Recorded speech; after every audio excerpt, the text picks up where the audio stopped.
അടുത്തത് ആരായിരിക്കും എന്നുള്ളതാണ്. ഈ ഒരു ബാച്ചിൽ അത് നിങ്ങളായിരിക്കട്ടെ എന്നാണ് ആശംസിക്കുന്നത്. 7ാം റാങ്കും 12ാം റാങ്കും 16ാം റാങ്കും 26ാം റാങ്കും 37ാം റാങ്ക് എന്നൊക്കെ പറയുന്ന മികച്ച റാങ്കുകൾ നേടിയിരിക്കുന്നത് നമ്മൾ കഴിഞ്ഞ ബാച്ചിലുള്ള നമ്മുടെ സ്റ്റുഡൻസ് ആണ്. ഹലോ എവരിവൺ, എല്ലാവർക്കും സൈലം PSC യിലേക്ക് സ്വാഗതം. ഞാൻ സ്വാതി സ്വാഗത്, സൈലം PSC യിലെ ബയോളജി ഫാക്കൽറ്റിയാണ്. എല്ലാവരും എക്സാമിന് വേണ്ടിയിട്ടുള്ള തയ്യാറെടുപ്പിലാണെന്നറിയാം. ഇനി വരാനിരിക്കുന്ന ഒരുപാട് എക്സാമുകൾ ഉണ്ടല്ലേ. അപ്പോൾ അങ്ങനെയാണെങ്കിൽ ഈ വരുന്ന ജൂലൈയിൽ നമുക്ക് എന്തായാലും പ്രതീക്ഷിക്കാൻ പറ്റുന്ന നല്ലൊരു പോസ്റ്റ് അല്ലെ എന്ന് പറഞ്ഞാൽ നല്ല അവസരങ്ങളുള്ള ഒരു എക്സാമിന്റെ വിശേഷങ്ങളൊക്കെ ആയിട്ടാണ് ഇന്നത്തെ ഈ ഒരു വീഡിയോയിൽ വന്നിട്ടുള്ളത്. അപ്പൊ ഏതാണ് ആ പോസ്റ്റ്, ഏത് എക്സാമിനെ കുറിച്ചാണ് പറയുന്നത് നോക്കിയാലോ. ഓക്കെ, ഏതാണെന്ന് മനസ്സിലായി കാണുന്നു വിചാരിക്കുന്നു. ഇതാണ് ഫയർ ആൻഡ് റെസ്ക്യൂ ഓഫീസറിന്റെ പോസ്റ്റ്. ഓക്കെ, അപ്പോൾ എന്തായാലും അതിന് വേണ്ടിയിട്ട് തയ്യാറെടുക്കുന്ന ഒരുപാട് പേരുണ്ടാവും അറിയാം. അപ്പോൾ അവർക്ക് യൂസ്ഫുൾ ആവുന്ന രീതിയിൽ നമ്മളൊന്ന് ജസ്റ്റ് സിലബസിനെ കുറിച്ചൊക്കെ ഒന്ന് മനസ്സിലാക്കിയാലോ. ഓക്കെ, എന്തൊക്കെ കാര്യങ്ങൾ പഠിക്കണം, എത്ര മാർക്ക്, ഏതൊക്കെ ഏരിയയ്ക്ക് പ്രാധാന്യം കൊടുക്കണം, ഇങ്ങനെയുള്ള കാര്യങ്ങളൊക്കെ നമുക്കൊന്ന് പെട്ടെന്നൊന്ന് നോക്കാം. ഓക്കെ, അപ്പോൾ അതിന് ഏത് എക്സാം ആയാലും നമ്മൾ സിലബസ് മനസ്സിലാക്കി പഠിക്കുക എന്നുള്ളതാണ്. കുറേ ഇങ്ങനെ വാരി പഠിക്കുന്നതിന് പകരമായിട്ട് സിലബസ് മനസ്സിലാക്കി ഏത് ഏരിയയ്ക്ക് കൂടുതൽ പ്രാധാന്യം കൊടുക്കണം, പ്രീവിയസ് ആയിട്ട് ഈ ഭാഗത്ത് നിന്ന് എങ്ങനെയൊക്കെയാണ് ക്വസ്റ്റ്യൻ ചോദിക്കുന്നത്, ഏത് ഭാഗത്തു നിന്നാണ് കൂടുതൽ ക്വസ്റ്റ്യൻ വരുന്നത്, ഇതൊക്കെ മനസ്സിലാക്കി പഠിക്കുക എന്നുള്ളതാണ് ചെയ്യേണ്ടത്. അല്ലാന്നുണ്ടെങ്കിൽ എപ്പോഴും നമ്മളിങ്ങനെ പഠിച്ചുകൊണ്ടിരിക്കുക എന്നുള്ളതല്ലാതെ എത്ര പഠിച്ചിട്ടും ലിസ്റ്റിലേക്ക് കയറാൻ പറ്റുന്നില്ല അല്ലെ, അങ്ങനെ പറയുന്ന ആൾക്കാർ നമ്മൾ സിലബസ് അറിഞ്ഞ് മനസ്സിലാക്കി അതിനനുസരിച്ചിട്ടുള്ള രീതിയിൽ പ്രിപ്പയർ ചെയ്യുക എന്നുള്ളതാണ് ചെയ്യേണ്ടത്. അപ്പോൾ എന്തായാലും നമുക്ക് ഇവിടെ ഈ ഒരു എക്സാമിന് വേണ്ടിയിട്ട് ഇതെന്തായാലും ഒരു +2 ലെവൽ എക്സാം എന്നുള്ളത് അറിയാം. അപ്പോൾ അതിന് വേണ്ടിയിട്ട് നമ്മൾ എന്തൊക്കെ കാര്യങ്ങൾ പഠിക്കണം. അപ്പോൾ സിലബസിൽ എന്തൊക്കെയാണ്, ഏതൊരു PSC എക്സാം പോലെയും ഒരു 100 മാർക്കിനുള്ള എക്സാം തന്നെയാണത് അല്ലെ.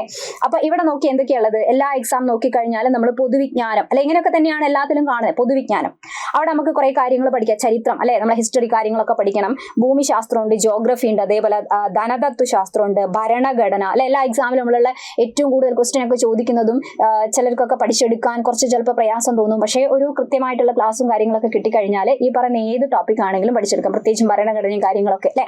അപ്പൊ നോക്കിയേ, അതേപോലെ കേരളത്തിനെ പറ്റിയുള്ളത്, അതിലെ ഭരണ സംവിധാനം, അങ്ങനെ ഇങ്ങനെയൊക്കെ വരുന്നുണ്ട്. എന്തായാലും ഇവിടെ എത്തുന്ന സമയത്ത് ഞാൻ കുറച്ചും കൂടെ അധികം എനിക്ക് വേണമെങ്കിൽ പറയാൻ പറ്റുന്ന, കാരണം എൻ്റെ സ്വന്തം സബ്ജക്റ്റ് ആയിട്ടുള്ള ജീവശാസ്ത്രവും പൊതുജനാരോഗ്യവും എന്ന് പറഞ്ഞാൽ നമ്മളെ ബയോളജി സബ്ജക്ട് അല്ലെ, ബയോളജി പബ്ലിക് ഹെൽത്തും കൂടെ ചേർത്തുകൊണ്ടാണ് ഉള്ളത്.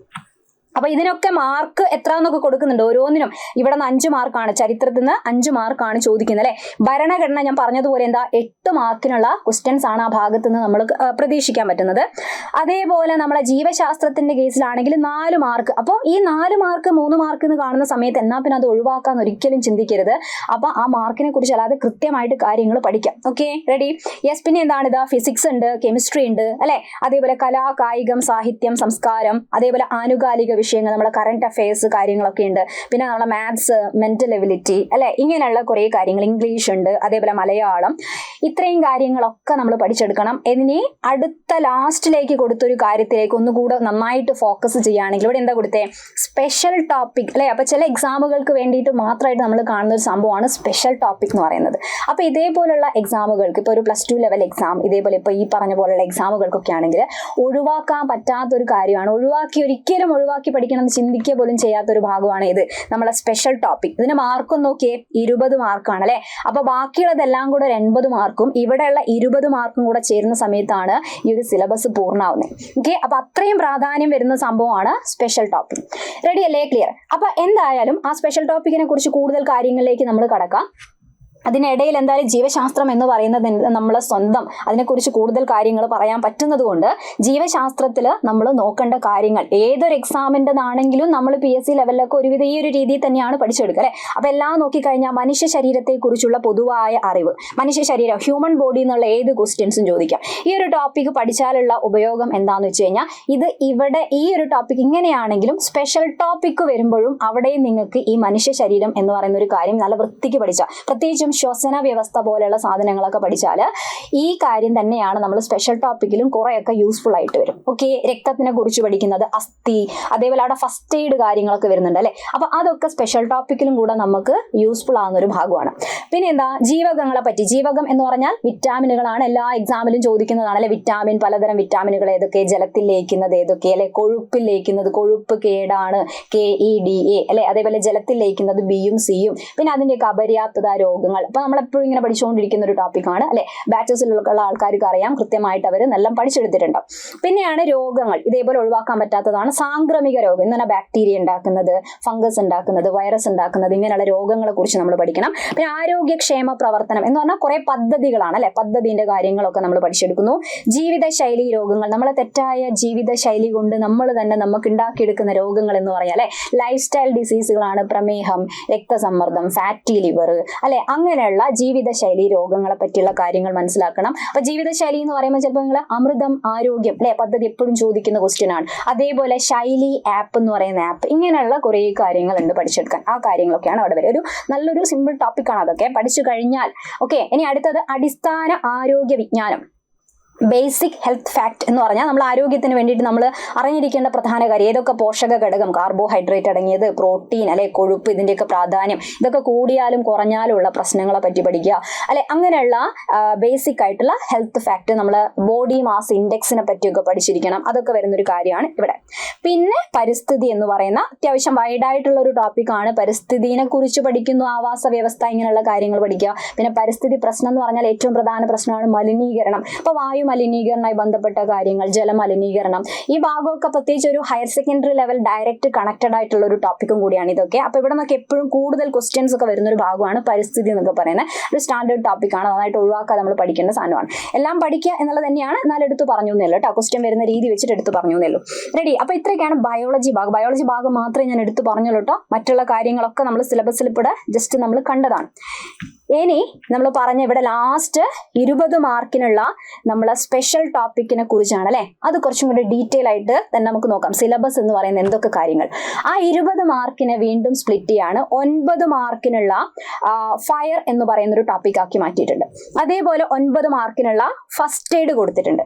പിന്നെ വരുന്ന 2 മാർക്ക് എന്ന് പറയുന്നത് എന്താ എന്ന് ചോദിച്ചു കഴിഞ്ഞാൽ അത് IT ആണ് കേട്ടോ. ഇൻഫർമേഷൻ ടെക്നോളജിയെ കുറിച്ചുള്ളതാണ്. ഇൻഫർമേഷൻ IT ആക്ടുകൾ അല്ലെ, 2 മാർക്കിനാണുള്ളത്. അപ്പൊ ഇത്രയും IT ആക്ടിന്റെ സെക്ഷനൊക്കെ കൊടുത്തിട്ടുണ്ട്. ആ സെക്ഷനൊക്കെ കൃത്യമായിട്ട് പഠിച്ചെടുത്ത് കഴിഞ്ഞാൽ ഈസി ആയിട്ട് ആ ഭാഗത്ത് നിന്നുള്ള ക്വസ്റ്റ്യൻസ് വരുമ്പോൾ നമുക്ക് ആൻസർ ചെയ്യാൻ പറ്റും. അപ്പൊ ഇവിടെ നോക്കിയേ, ഈ ഫസ്റ്റ് എയ്ഡിനെ കുറിച്ച് നമ്മൾ ഒന്നും കൂടെ ജസ്റ്റ് നോക്കിയാൽ ഇവിടെ എന്താ, ഫയർ എന്ന് പറയുന്ന ഭാഗത്ത് നിന്ന് ഒരു 9 മാർക്കിനുള്ള കാര്യങ്ങൾ കൊടുത്തു അല്ലെ.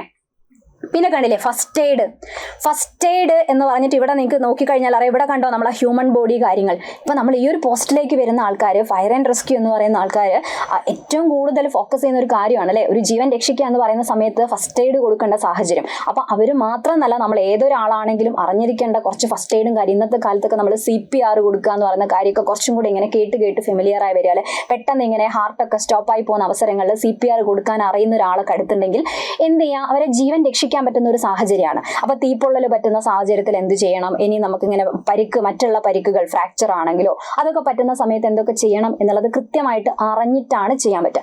അറിയാതെ ചെയ്തു കഴിഞ്ഞാൽ അത് രോഗീന്റെ ജീവനെ തന്നെ എന്ത് ചെയ്യും, അപകടത്തിലാക്കുകയും ചെയ്യും. അപ്പൊ അത് കൃത്യമായിട്ട് തിയറിറ്റിക്കലി പഠിക്കണം. പിന്നെ ഈ ഒരു പോസ്റ്റിലേക്ക് വന്നു കഴിഞ്ഞാൽ അതിന്റെ കാര്യങ്ങളൊക്കെ ട്രെയിനിങ്ങിൽ കൂടെ നേടിയെടുത്തിട്ടാണ് ഈ ലെവലിലേക്ക് നമ്മൾ എത്താം. യെസ്, അപ്പൊ എന്തായാലും ഇതാ ഫസ്റ്റ് എയ്ഡിൽ ഹ്യൂമൻ ബോഡി കൊടുത്തിട്ടുണ്ട്. ഹ്യൂമൻ ബോഡിയിൽ തന്നെ നമ്മൾ റെസ്പിറേറ്ററി സിസ്റ്റം, ശ്വസന വ്യവസ്ഥ ഒക്കെ പഠിച്ചാൽ അവിടെ റെസ്പിറേഷനെ കുറിച്ചുള്ള കാര്യങ്ങൾ കിട്ടും അല്ലെ. പിന്നെ ഇതാ സർക്കുലേഷൻ, സ്കെലിറ്റൽ സിസ്റ്റം എന്ന് വെച്ചാൽ നമ്മൾ അസ്ഥിനെ പറ്റിയും പേശികളെ പറ്റിയൊക്കെയാണ് പഠിക്കുന്നത്. മസിൽ അല്ലെ, ബോൺ, ഇതിനെ കുറിച്ചൊക്കെയാണ് പഠിക്കുക. സർക്കുലേഷൻ എന്നൊക്കെ പറഞ്ഞാൽ നമ്മളെ ബ്ലഡ് സർക്കുലേഷൻ കാര്യങ്ങളൊക്കെയാണ് പഠിക്കുക. ഓക്കെ, റെസ്യൂസിറ്റേഷൻ മെത്തേഡ്സ് ആണ് കൊടുത്തത്. റെസ്യൂസിറ്റേഷൻ മെത്തേഡ് എന്ന് പറയുന്നതിലാണ് നമ്മൾ CPR കൊടുക്കുന്നതുമായിട്ട് ബന്ധപ്പെട്ട മെത്തേഡ്സ് ഒക്കെയാണ് കേട്ടോ അവിടെ നിങ്ങൾക്ക് കാണാം. ഓക്കെ, അപ്പൊ ഇതൊക്കെ നമ്മൾ പഠിച്ചെടുക്കുന്ന കാര്യമാണിത്. അപ്പൊ എന്തായാലും ഫസ്റ്റ് എയ്ഡ് അത്രയും പ്രധാനപ്പെട്ട ഒരു ഭാഗം കൂടി ആയതുകൊണ്ട് വെറുതെ നമുക്ക് നോക്കാം. എന്തായാലും ഇത്രയും മെയിൻ ആയിട്ട് പറയുമ്പോൾ ഫസ്റ്റ് എയ്ഡ് എന്ന് പറഞ്ഞാൽ എന്താ, പ്രഥമ ശുശ്രൂഷ അല്ലെ. നമ്മൾ മലയാളത്തിൽ പ്രഥമ ശുശ്രൂഷ എന്നാണ് പറയാം. ആ പ്രഥമ ശുശ്രൂഷ എന്ന് പറഞ്ഞാൽ അത് നമ്മൾ ഒരിക്കലും ഒരു ഡോക്ടറായി മാറിയിട്ട് ചികിത്സിക്കല്ല ചെയ്യുന്നത്. പകരം എന്താ ചെയ്യുന്നത്, ഒരു അപകടം സംഭവിച്ചാൽ ആദ്യമായിട്ട് സംഭവ സ്ഥലത്ത് എത്തുമ്പോൾ നിർവഹിക്കുന്ന പ്രാഥമിക കർത്തവ്യങ്ങളെയാണ്. എന്ന് പറഞ്ഞാൽ ആ അപകടം പറ്റിക്കിടക്കുന്ന ആൾക്ക് വേണ്ടി നമ്മൾ ആദ്യമായിട്ട് ചെയ്തു കൊടുക്കുന്ന കാര്യങ്ങൾ അല്ലെ. അപ്പൊ അപകടം പറ്റിക്കിടക്കുന്ന ആളെ എന്തെങ്കിലും ഒരു കാര്യം ചെയ്യണമെങ്കിൽ അതിനെപ്പറ്റി ഒരു മിനിമം ധാരണ നമുക്ക് എന്തായാലും ഉണ്ടായിരിക്കണം അല്ലെ. അപ്പൊ ഈ ഒരു പോസ്റ്റിലേക്ക് വരുന്ന ആളെ സംബന്ധിച്ചിടത്തോളം നല്ല ധാരണ ഉണ്ടാക്കിയെടുക്കണം. അപ്പൊ അതാണ് പ്രഥമ ശുശ്രൂഷ എന്നതുകൊണ്ട് ഉദ്ദേശിക്കുന്നത്. പ്രഥമ ശുശ്രൂഷ എന്നാൽ ചികിത്സയല്ല, പ്രത്യേകം പറയുന്നുണ്ട് അല്ലെ. അപകടത്തിൽപ്പെട്ടയാളെ ആശുപത്രിയിലോ ഡോക്ടറുടെ അടുക്കലോ എത്തിക്കുന്നതിനിടയിലുള്ള സമയത്ത് ചെയ്യുന്ന താൽക്കാലിക ശുശ്രൂഷയാണിത്. റെഡി? അപ്പം പ്രഥമ ശുശ്രൂഷ അതിനെക്കുറിച്ച് അടിസ്ഥാന അറിവുള്ള ആർക്കാണെങ്കിലും ചെയ്യാവുന്ന ഒന്നാണ്. മറ്റുള്ളവരെ സഹായിക്കാനുള്ള സന്നദ്ധതയും കൂടെ ഉണ്ടെങ്കിൽ ഏത് വ്യക്തിക്കും എന്ത് ചെയ്യാം, ഒരു പ്രഥമ ശുശ്രൂഷ നൽകുന്ന ആളായിട്ട് മാറാം. അപ്പൊ അത്യാവശ്യം കുറച്ച് കാര്യങ്ങൾ അറിയാൻ വേണം. അപ്പൊ നമുക്ക് സന്നദ്ധത മാത്രം ഉള്ളതുകൊണ്ടായില്ല, നമുക്ക് എന്ത് ചെയ്യണം എന്നുള്ള ഒരു മിനിമം ഒരു ബോധവും കൂടി ഉണ്ടായിരിക്കണം അല്ലെ? യെസ്. അപ്പൊ പ്രഥമ ശുശ്രൂഷ നൽകുന്ന വ്യക്തിക്ക് വിവിധ അപകടഘട്ടങ്ങളിൽ അത്യാവശ്യം ചെയ്യേണ്ട കാര്യങ്ങളെ കുറിച്ചൊക്കെ പഠിക്കുന്നതാണ് എന്ത് നമ്മളെ ഈ ഒരു കാര്യം. ഓക്കെ, അത് കറക്റ്റ് ആയിട്ട് എന്തൊക്കെ ചെയ്യണം എന്നുള്ളത് പഠിക്കാം. നമ്മളെ ടെക്സ്റ്റ് ബുക്ക് ഒക്കെ നോക്കുകയാണെങ്കിൽ തന്നെ SCERTന്റെ പല സ്റ്റാൻഡേർഡ് ടെക്സ്റ്റ് ബുക്കുകളിൽ കൂടെ പോകുമ്പോൾ ചെറിയ രീതിയിലുള്ള പ്രഥമ ശുശ്രൂഷ കാര്യങ്ങളെ കുറിച്ചൊക്കെ അവിടെ തന്നെ മെൻഷൻ ചെയ്യുന്നുണ്ട്. അത് മാത്രം പഠിച്ചാൽ പോരാ, കുറച്ചും കൂടെ അധികം കാര്യങ്ങൾ ഇതിൽ പഠിച്ചെടുക്കാണ്ട് കുറച്ചും കൂടെ ഡീറ്റെയിൽ ആയിട്ട് ലെവലിലേക്ക് പഠിച്ചെടുക്കണം. ഇത് സ്കൂൾ ടെക്സ്റ്റ് ബുക്ക് എന്നൊക്കെ കുറച്ച് കൊടുത്ത കാര്യങ്ങളാണ് കേട്ടോ അല്ലെ. കൃത്രിമ ശ്വാസോച്ഛ്വാസം നൽകുക എന്ന് പറയുന്നത് അറിയേണ്ടതാണ് അല്ലെ. അപ്പൊ ഇതാണ് നമ്മൾ CPR കൊടുക്കുന്നതായിട്ട് ബന്ധപ്പെട്ട കാര്യം. അതേപോലെ കയ്യിലൊക്കെ എന്തെങ്കിലും ഫ്രാക്ചർ ഒക്കെ വന്നു കഴിഞ്ഞാൽ കൈ പിന്നെ അനക്കാതെ ഒന്നുകിൽ സ്ലിംഗ് ഇട്ടിട്ടൊക്കെ എന്ത് ചെയ്യണം, ഹോസ്പിറ്റലിലേക്കൊക്കെ എത്തിക്കുക. അതേപോലെ ശ്വാസനാളത്തിലൊക്കെ കുടുങ്ങുന്നതിനാണ് നമ്മൾ ചോക്കിംഗ് എന്ന് പറയുന്ന ഒരു വാക്കൊക്കെ പറയാറില്ലേ. അപ്പൊ അത് സംഭവിച്ചു കഴിഞ്ഞാൽ ആ തടസ്സം മാറ്റാൻ പിന്നിൽ കൂടെ വന്ന് നമ്മളെ ഈ ഇവിടെ ഡയഫ്രം എന്ന് പറയുന്ന ഒരു ഭാഗം വരും, അതിന് മുകളിലായിട്ട് പ്രസ് ചെയ്യുന്ന സമയത്ത് ആ കുടുങ്ങിയിരിക്കുന്ന സാധനങ്ങൾ പുറത്തേക്ക് വരണം അല്ലെ. അപ്പൊ അങ്ങനെയുള്ള കാര്യങ്ങളെ കുറിച്ചൊക്കെ പഠിക്കുക. അപ്പൊ ഇതൊക്കെ ടെക്സ്റ്റ് ബുക്കിലുള്ള ചിത്രമാണ് കേട്ടോ. പക്ഷെ ഇത് ജസ്റ്റ് സിമ്പിൾ ഒന്ന് കാണിച്ചു തരുന്നേ ഉള്ളൂ. ഇതിനേക്കാൾ കൂടുതലായിട്ട് നമ്മൾ കൃത്യമായിട്ട് പഠിച്ചെടുക്കണം. കൂടുതൽ ക്വസ്റ്റ്യൻസ് ഒക്കെ എന്തായാലും നല്ല ലെവലിൽ തന്നെ വരും. അപ്പൊ അതൊക്കെ നമ്മൾ പഠിച്ചെടുക്കണം. പിന്നെ ഇവിടെ കണ്ടോ, ഇത് എപ്പോഴും ചോദിക്കുന്നതാണ്. ഇത് വേണമെങ്കിൽ ഇവിടെ നിന്ന് നിങ്ങൾക്ക് വേണമെങ്കിൽ ഒരു മാർക്ക് എന്നുള്ള രീതിയിൽ തന്നെ കേട്ടു വെച്ചേക്കാം. ഇവിടെ എന്താ കൊടുത്തേ, ഹൃദയ ശ്വസന പുനരുജ്ജീവനം എന്നാണ് മലയാളത്തിൽ കൊടുത്തത്. അതിന് പറയുന്നതാണ്, അതാണ് നമ്മൾ CPR കൊടുക്കുക എന്ന് പറയുന്നത്. അപ്പൊ ചില എക്സാമുകളൊക്കെ ചോദിക്കാറുണ്ട് CPRന്റെ പൂർണ്ണ രൂപം. അത് തന്നെ ഒരു ക്വസ്റ്റ്യൻ ആണ്. CPR എന്ന് നമ്മൾ പറയുന്നല്ലോ, എങ്ങനെയാണ്, എന്താണ് CPRന്റെ പൂർണ്ണ രൂപം എന്ന് ചോദിച്ചു കഴിഞ്ഞാൽ C ഫോർ കാർഡിയോ അല്ലെ. അപ്പൊ ഹൃദയം സ്റ്റോപ്പ് ആവുന്നു എന്ന് തോന്നുന്ന സമയത്താണ് ഇത് ചെയ്യുക. അതേപോലെ ഹൃദയത്തിനെ പോലെ പൾമണറി എന്ന് പറയുന്ന വാക്ക് എവിടെ കേട്ടാലും ശ്വാസകോശമായിട്ട് ബന്ധപ്പെട്ടതാ. കാർഡിയോ പൾമണറി റെസ്യൂസിറ്റേഷൻ, അതാണ് അതിന്റെ ഫുൾ ഫോം. പുനരുജ്ജീവനം എന്നാണ് അർത്ഥം. അപ്പൊ ചിലപ്പോൾ കാർഡിയോയും പൾമണറിയും ചിലപ്പോൾ നമുക്ക് കിട്ടും. സീന്നും പീന്നും അതെങ്ങനെയെങ്കിലും ഒപ്പിക്കും. എന്ന് പറയുമ്പോൾ അതിന് പകരമായിട്ട് പല വേർഡ്സും കൊടുക്കുക അവർ ഓപ്ഷനിൽ. അവിടെയാണ് മാറ്റി മാറ്റി കൊടുക്കുക. അപ്പൊ റെസ്യൂസിറ്റേഷൻ എന്ന് പറയുന്നതാണ് അതിന്റെ കറക്റ്റ് ആയിട്ടുള്ള ഫോം കേട്ടോ. ഒന്ന് പഠിച്ചു വെച്ചേക്കുക. അപകടോ രോഗോ എന്നിവയാൽ ഹൃദയത്തിന്റെയും ശ്വാസകോശത്തിന്റെയും പ്രവർത്തനം നിലയ്ക്കുന്ന അവസരത്തിൽ നൽകുന്ന പ്രഥമ ശുശ്രൂഷയ്ക്കാണ് നമ്മൾ ഹൃദയ ശ്വസന പുനരുജ്ജീവനം എന്നൊക്കെ നമ്മൾ പറയാം. Okay, yes. അപ്പൊ അത് CPR കൊടുക്കുക എന്നൊക്കെ പറയുമ്പോൾ ചിലപ്പോൾ ഇങ്ങനെ ഒരു ചിത്രം അല്ലെ കാണുമ്പോൾ ചിലപ്പോൾ രണ്ടുപേര് ചേർന്നിട്ട്, ഇവിടെ രണ്ടുപേര് ചേർന്നിട്ട്, രണ്ടാളുണ്ടെങ്കിൽ കൂടുതൽ ഉപയോഗം. കാരണം ഒരാൾ ഹൃദയത്തിന്റെ പ്രവർത്തനമാണ്, കൈ ഇതേപോലെയൊക്കെ വെച്ചിട്ട് ഇങ്ങനെ ഹാർട്ട് ഇങ്ങനെ പ്രസ് ചെയ്തല്ലേ സ്റ്റോപ്പായി പോകുന്നു എന്ന് തോന്നുന്ന സമയത്ത് അതിനെ തിരിച്ചു കൊണ്ടുവരികയാണ്. അതേ സമയത്ത് എന്ത് ചെയ്യുന്നുണ്ട്, വായോട് വായി ചേർത്ത് വെച്ചുകൊണ്ട് അയാളുടെ മൂക്ക് ഇങ്ങനെ അമർത്തി പിടിച്ചിട്ട്, മൂക്ക് പിടിച്ചിട്ട് വായോട് വായി ചേർത്ത് വെച്ചിട്ട് എന്ത് ചെയ്യുന്നുണ്ട്, അതിൽ കൂടെ ശ്വാസം കൊടുക്കുകയും ചെയ്യുന്നത്. അപ്പൊ രണ്ടുപേരുണ്ടെങ്കിൽ ഈസി ആയിട്ട് ചെയ്യാം. ഇനി ഒരാളാണ് ചെയ്യുന്നതെങ്കിൽ ഹാർട്ടിന് സപ്പോർട്ട് കൊടുക്കുക, പിന്നെ മാറി ഇവിടെ വായു ശ്വസനം റെഡിയാക്കുക, അങ്ങനെ മാറി മാറി ചെയ്യണം. രണ്ടുപേരുണ്ടെങ്കിൽ ഈസി ആയിട്ട് ചെയ്യാം. അതാണ് CPR കൊടുക്കുക എന്ന് പറയുന്ന ഒരു കാര്യം. രോഗീനെ കൃത്യമായിട്ടൊരു നിലത്ത് എന്ത് ചെയ്യണം, ഇത് കറക്റ്റ് ആയിട്ടുള്ള ഒരു പ്രതലത്തിൽ കിടത്തിയതിനു ശേഷം, ഇരിക്കുന്ന അവസ്ഥയിലൊക്കെയാണ് മാറ്റി കിടത്തിയതിനു ശേഷമാണ് ഈ കാര്യങ്ങളൊക്കെ ചെയ്യാം. Ready, clear? അപ്പൊ അങ്ങനെ ഉള്ള കുറച്ച് കാര്യങ്ങളാണ് വരിക. പിന്നെ സ്കെലിറ്റൽ സിസ്റ്റം എന്നൊക്കെ കണ്ടില്ലേ, ഇത് നമ്മൾ സ്കൂൾ ടെക്സ്റ്റിൽ ഒരു കുഞ്ഞു കാര്യം മാത്രം ഇപ്പോൾ ഇവിടെ പറയുന്നു എന്നുള്ളൂ കേട്ടോ. കൂടുതൽ ഡീറ്റെയിൽ ആയിട്ട് എന്തായാലും നമ്മൾ പഠിക്കണം. അപ്പൊ അസ്ഥിഭംഗം എന്നൊക്കെ പറഞ്ഞുകൊണ്ട് ടോപ്പിക് ആയിട്ട് തന്നെ ഇപ്പം സ്കൂൾ ടെക്സ്റ്റിലൊക്കെ വന്നിട്ടുണ്ട്. അപ്പൊ അതിനൊക്കെ അതൊക്കെ എന്തായാലും ഒഴിവാക്കാതെ നമ്മൾ മിനിമം പഠിച്ചിരിക്കേണ്ട കാര്യങ്ങളാണ്. അസ്ഥിഭംഗം, ഫ്രാക്ചർ വരിക. ഫ്രാക്ചർ വരുന്നതിനെ തന്നെ 2 or 3 ടൈപ്പായിട്ടൊക്കെ നമ്മൾ പറയും. ഫ്രാക്ചർ എന്ന് പറയുന്ന സമയത്ത് എന്താ, അസ്ഥിക്ക് സംഭവിക്കുന്ന പൊട്ടലിനും ഒടിവിനും ഒക്കെയാണ് അസ്ഥിഭംഗം എന്ന് പറയുക അല്ലെ. അതിനെ മെയിൻ ആയിട്ട് ഒരു 3 ടൈപ്പായിട്ട് ഡിവൈഡ് ചെയ്തിട്ടൊക്കെയാണ് നമ്മുടെ ടെക്സ്റ്റ് ബുക്കിൽ പറയുന്നത്. അങ്ങനെയാണ് നമ്മൾ പഠിക്കേണ്ടത്. അതിലൊന്നാണ് സിമ്പിൾ ഫ്രാക്ചർ, ലഘുഭംഗം. അപ്പൊ നമ്മൾ ഒരിക്കലും വളരെ സിമ്പിൾ ഒന്ന് വായിച്ചു നോക്കുകയാണെങ്കിൽ, അസ്ഥിക്ക് പൊട്ടലോ ഒടിവോ ഉണ്ടാവുകയും അസ്ഥികൾക്ക് സ്ഥാനഭ്രംശം സംഭവിക്കുകയും ചെയ്യുന്നത് അസ്ഥിഭംഗമാണ്. അപ്പൊ നമ്മൾ ഒരിക്കലും ഇത്രയും പൊട്ടൽ ഒടിവുണ്ടായിട്ട് സിമ്പിൾ ഫ്രാക്ചർ എന്നാണോ പറയുന്നത്. അപ്പൊ ബാക്കിയുള്ളത് കേട്ടാൽ അതിനേക്കാളും ഭയങ്കരമാണ്. ഓക്കെ, അപ്പൊ ഇവിടെ എന്താ, അസ്ഥിക്ക് പൊട്ടോ ഒടിവോ ഉണ്ടാവും, അസ്ഥിക്ക് സ്ഥാനഭ്രംശം ഒക്കെ സംഭവിക്കുകയും ചെയ്യുന്നതാണ് സിമ്പിൾ ഫ്രാക്ചർ. പക്ഷെ ആ അസ്ഥി ഉള്ളിൽ പൊട്ടിയ അവസ്ഥയിലാണ് ഉണ്ടാവുക. അപ്പൊ അത് കഴിഞ്ഞ രണ്ടാമത്തത് വിഷമഭംഗം എന്നാണ് പറയുക. കോമ്പൗണ്ട് ഫ്രാക്ചർ എന്ന് പറയുമ്പോൾ അസ്ഥി പൊട്ടി, ഒന്നാമത്തെ കേസിൽ അസ്ഥി ഉള്ളിൽ പൊട്ടിയിട്ടാണുള്ളത്, പുറത്തേക്ക് മുറിവൊന്നും ഉണ്ടാവില്ല. രണ്ടാമത്തെ എന്ന് പറയുന്ന സമയത്ത് ഉള്ളിൽ അസ്ഥി പൊട്ടി പുറത്ത് മുറിവുണ്ടായി, ആ പൊട്ടിയ അസ്ഥി പുറത്തേക്ക് തള്ളി വരികയാണെങ്കിൽ കുറച്ചും കൂടെ കേൾക്കുമ്പോഴേ പേടിയാവും അല്ലെ. അതിനെയാണ് നമ്മൾ കോമ്പൗണ്ട് ഫ്രാക്ചർ അല്ലെങ്കിൽ വിഷമഭംഗം എന്ന് പറയാം. അപ്പോൾ ഒന്നും കൂടെ ഉണ്ടാവും. അതിന്റെ അവസ്ഥ എന്തായിരിക്കും അല്ലെ? അതിനെ നമ്മൾ പറയാ സങ്കീർണ ഭംഗം അല്ലെങ്കിൽ കോംപ്ലിക്കേറ്റഡ് ഫ്രാക്ചർ എന്നാണ് പറയാ. ഈ അസ്ഥി പൊട്ടുന്നതും സംഭവങ്ങളൊക്കെ നടക്കുന്ന നമ്മളൊരു ആന്തര അവയവത്തിന്റെ അടുത്താണ്, നമ്മളൊരു അവയവത്തിന്റെ അടുത്താണ്, ഹൃദയത്തിന്റെ അടുത്ത്, ശ്വാസകോശത്തിന്റെ അടുത്ത്, അങ്ങനെയുള്ള അവയവത്തിന്റെ അടുത്താന്ന് വിചാരിക്കുക. അപ്പൊ വാരിയെല്ലുകൾക്കൊക്കെ വരുമ്പോൾ അതിന്റെ താഴെയാണ് ശ്വാസകോശവും ഹൃദയമൊക്കെ ഉള്ളത് അല്ലെ. അപ്പൊ അവിടെയൊക്കെ പറ്റുന്ന സമയത്ത് ഈ ആന്തര അവയവങ്ങൾ അടുത്ത് വരുമ്പം ആന്തര അവയവത്തിനൊക്കെ ചിലപ്പോൾ തകരാറുണ്ടാകും. അതിലേക്കൊക്കെ കുത്തിയിറങ്ങാം, അതിനൊക്കെ തകരാറ് വരും. അപ്പൊ കൂടുതൽ അവസ്ഥ സങ്കീർണമാവുകയാണ് അല്ലെ. അതിനെയാണ് നമ്മൾ സങ്കീർണ ഭംഗം അല്ലെങ്കിൽ കോംപ്ലിക്കേറ്റഡ് ഫ്രാക്ചർ എന്നൊക്കെ പറയാം. റെഡി? അപ്പൊ അത് ഉണ്ടോ എന്ന് അറിയാനൊക്കെ നമ്മൾ എക്സ്റേ എടുത്ത് നോക്കുക, അങ്ങനെയുള്ള കാര്യങ്ങളൊക്കെ ചെയ്യൂലേ. അപ്പൊ എന്തായാലും ഞാൻ ജസ്റ്റ് ഫസ്റ്റ് എയ്ഡ് എന്ന് പറയുന്ന ടോപ്പിക് അത്രയും ഇമ്പോർട്ടന്റ് ആയതുകൊണ്ടാണ് ഇത്രയും കാര്യങ്ങളൊക്കെ ജസ്റ്റ് ഒന്ന് നമ്മൾ പറഞ്ഞത്.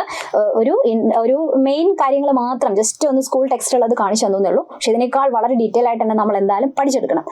അപ്പോൾ സിലബസിനെ പറ്റി ചെറിയൊരു ധാരണ ഇപ്പോൾ നിങ്ങൾക്ക് കിട്ടിയിട്ടുണ്ടാവും. അപ്പോൾ 20 മാർക്ക് ഫസ്റ്റ് എയ്ഡും ബാക്കി 80 മാർക്ക് മറ്റു ടോപ്പിക്കുകൾ എല്ലാവരും കൂടെ ചേരുമ്പോഴാണ് വരുന്നത് അല്ലെ, മറ്റെല്ലാ സബ്ജക്റ്റും കൂടെ ചേരുന്ന സമയത്താണ് വരുന്നത്. അപ്പോൾ ഇപ്പോൾ എക്സാം ഇനി ജൂലൈയിൽ എന്തായാലും നമ്മൾ ജൂലൈ സെപ്റ്റംബർ എന്നൊക്കെ പറഞ്ഞാൽ പോലും ജൂലൈയിൽ തന്നെ നമുക്ക് പ്രതീക്ഷിക്കാം. അപ്പോൾ പറഞ്ഞു വരുവാണ് ഒരു 3 മാസം ഒക്കെയാണ് നമ്മളെ മുന്നിൽ ഉണ്ടാവുക. അപ്പോൾ ആ ഒരു സമയത്ത് വളരെ കൃത്യമായിട്ട് കാര്യങ്ങൾ പഠിച്ചെടുക്കുകയാണെങ്കിൽ ഈസി ആയിട്ട് തന്നെ അടുത്ത ലിസ്റ്റിലേക്ക് എന്തായാലും എത്താനും പറ്റും അല്ലേ. അപ്പോൾ അതിന് വേണ്ടിയിട്ട് എന്തായാലും നമ്മളൊരു ബാച്ചിലേക്ക് ജോയിൻ ചെയ്ത് ഈ കാര്യങ്ങളൊക്കെ ഇനി കൃത്യമായിട്ട് പഠിച്ചെടുക്കണം എന്ന് ആഗ്രഹിക്കുന്ന ആൾക്കാർക്ക് വേണ്ടിയിട്ട് ഇവിടെ നമ്മൾ സൈലം PSCയിൽ ഏപ്രിൽ 6-ന് പുതിയ ബാച്ച് സ്റ്റാർട്ട് ചെയ്യാണ്. ആ ബാച്ച് എന്ന് പറഞ്ഞാൽ സ്പെഷ്യൽ ടോപ്പിക്കിനെ ഫോക്കസ് ചെയ്തുകൊണ്ടുള്ളതാണ്. ആ സ്പെഷ്യൽ ടോപ്പിക്കുകൾക്ക് വേണ്ടിയിട്ടുള്ള റെക്കോർഡഡ് ബാച്ച് ആയിരിക്കും. ഓക്കെ, റെക്കോർഡഡ് ബാച്ച് ആണ് കേട്ടോ. അപ്പോൾ ഒന്ന് പ്രത്യേകമായിട്ട് നോട്ട് ചെയ്യുക. അതിന്റെ സ്റ്റാർട്ടിംഗ് ഡേറ്റ് എന്ന് പറയുന്നത് ഏപ്രിൽ 6-നാണ്. പിന്നെ ഈ കോഴ്സിന്റെ വാലിഡിറ്റി എപ്പോഴാണ് നിങ്ങൾ എക്സാം ഉള്ളത്? നമ്മളിപ്പോൾ ജസ്റ്റ് ജൂലൈ എന്ന് പറഞ്ഞാലേ ഇനിയിപ്പോൾ എപ്പോഴാണോ എക്സാം വരുന്നത് അതുവരെ എക്സാമിന്റെ ഈ കോഴ്സിന്റെ വാലിഡിറ്റി ഉണ്ട്. അതുവരെ കോഴ്സ് നിങ്ങൾക്ക് കിട്ടുന്നതാണ്. ഓക്കെ, പിന്നെ കോഴ്സിന്റെ ഫീ എന്ന് പറയുന്നത് റെക്കോർഡഡ് ബാച്ച് ആണ്. സ്പെഷ്യൽ ടോപ്പിക്കിന് വേണ്ടിയിട്ടുള്ള റെക്കോർഡഡ് ബാച്ച് ആണ്. അപ്പോൾ കോഴ്സിന്റെ ഫീ എന്ന് പറയുന്നത് ആ രീതിയിൽ തന്നെ അഫോർഡബിൾ ആയിട്ടുള്ള ഒരു ഫീ ആണ് ഇട്ടിരിക്കുന്നത്. 899. ഓക്കെ, 899 രൂപയാണ് കോഴ്സിന്റെ ഫീസ് വരുന്നത്. അപ്പോൾ ഇനി എന്താണെന്ന് വെച്ചാൽ ഇങ്ങനെ വെയിറ്റ് ചെയ്യാതെ നമ്മൾ എന്തായാലും ഇതൊരു ഫോക്കസ് ചെയ്യുന്ന ആളാണ് എന്നുണ്ടെങ്കിൽ റെക്കോർഡഡ് ബാച്ച് ആണെങ്കിൽ അതിൽ ഒരുപാട് കാര്യങ്ങൾ കണ്ട് മനസ്സിലാക്കാൻ അല്ലെങ്കിൽ പഠിച്ചെടുക്കാനുണ്ട്. അപ്പോൾ എത്രയും പെട്ടെന്ന് ജോയിൻ ചെയ്യുക. എന്നിട്ട് ആദ്യം തൊട്ട് തന്നെ ആ ഒരു ഡേറ്റ് തുടങ്ങിയിട്ട് തന്നെ എന്ത് ചെയ്യുക, ക്ലാസ് കണ്ട് കഴിയുകയാണെങ്കിൽ എക്സാം ആകുമ്പോഴേക്ക് എല്ലാ ടോപ്പിക്കും നമുക്ക് കവർ ചെയ്യാനൊക്കെ പറ്റും. ഓക്കെ, റെഡി ആണല്ലോ? അപ്പോൾ നമ്മളെ കഴിഞ്ഞ ബാച്ച് ഈ അടുത്ത് റിസൾട്ട് വന്നല്ലേ, കഴിഞ്ഞ ദിവസം വന്ന റിസൾട്ട് നോക്കുന്ന സമയത്ത് നമ്മളെ കഴിഞ്ഞ ബാച്ച് എന്നുള്ള ഒരുപാട് പേര് നല്ല റിസൾട്ടിലാണ് എത്തിയിരിക്കുന്നത്. അപ്പോൾ അവരൊക്കെയാണ് നമ്മൾ ജസ്റ്റ് ഒന്ന് പരിചയപ്പെടുന്നത്. 7ാം റാങ്കും 12ാം റാങ്കും 16ാം റാങ്കും 26ാം റാങ്കും 37ാം റാങ്ക് എന്നൊക്കെ പറയുന്ന മികച്ച റാങ്കുകൾ നേടിയിരിക്കുന്നത് നമ്മളെ കഴിഞ്ഞ ബാച്ചിലുള്ള നമ്മളെ സ്റ്റുഡൻസ് ആണ്. അത് മാത്രമല്ല വേറെയുണ്ട് മറ്റ് ഒരുപാട് മികച്ച റാങ്കുകൾ നമ്മളെ ഈ ഒരു ബാച്ച് കഴിഞ്ഞ ബാച്ചിലുള്ളവരാണ് നേടിയത്. ഓക്കെ, അപ്പോൾ എന്തായാലും ഇവിടെ കണ്ടില്ലേ നല്ല മികച്ച റാങ്കിൽ കുറേ പേരെ നമുക്ക് പരിചയപ്പെടുത്താണ്. അപ്പൊ എന്തായാലും ഈ ഒരു ക്വസ്റ്റ്യൻ മാർക്ക് എന്ന് പറയുന്നത് അത് അടുത്തത് ആരായിരിക്കും എന്നുള്ളതാണ്. ഈ ഒരു ബാച്ചിൽ അത് നിങ്ങളായിരിക്കട്ടെ എന്നാണ് ആശംസിക്കുന്നത്. അപ്പൊ അതിന് വേണ്ടിയിട്ട് നന്നായിട്ട് തന്നെ ശ്രമിക്കുക. ഷുവർ ആയിട്ടും എന്തായാലും ഈ ഒരു എക്സാം നിങ്ങൾക്ക് ക്രാക്ക് ചെയ്യാൻ പറ്റും. റെഡി? അപ്പൊ ചെയ്യേണ്ടത് സിലബസ് മനസ്സിലാക്കി കൃത്യമായിട്ട് പഠിക്കുക എന്നുള്ളതാണ്. കുറേ കാര്യങ്ങൾ വാരി വലിച്ചു പഠിക്കുന്നതിന് പകരം സിലബസ് മനസ്സിലാക്കി പഠിക്കുക. സ്പെഷ്യൽ ടോപ്പിക്കിന് കൂടുതൽ പ്രാധാന്യം കൊടുത്തു തന്നെ എന്ത് ചെയ്യുക, നമ്മൾ പഠിച്ചെടുക്കുക. ഓക്കെ, എന്തായാലും ഇന്നത്തെ ഈ ഒരു വീഡിയോയിലൂടെ ഈ ഒരു എക്സാമിന്റെ സിലബസിനെ കുറിച്ച് അത്യാവശ്യം കാര്യങ്ങളൊക്കെ നിങ്ങൾക്ക് മനസ്സിലായി കാണുമെന്ന് വിചാരിക്കുന്നു. അതേപോലെ സ്പെഷ്യൽ ടോപ്പിക്കിന്റെ പ്രാധാന്യവും. അപ്പോൾ കോഴ്സ് തുടങ്ങുന്ന ഡേറ്റ് മറക്കണ്ട, ഏപ്രിൽ 6-നാണ്. എത്രയും പെട്ടെന്ന് കോഴ്സിലേക്ക് ജോയിൻ ചെയ്യുക. നന്നായിട്ട് ആദ്യം മുതൽ തന്നെ പഠിച്ചു തുടങ്ങാം. ഓക്കെ, അപ്പോൾ എന്തായാലും കൂടുതൽ വിശേഷങ്ങളുമായിട്ട് നമുക്ക് വീണ്ടും കാണാം. Okay, bye, thank U.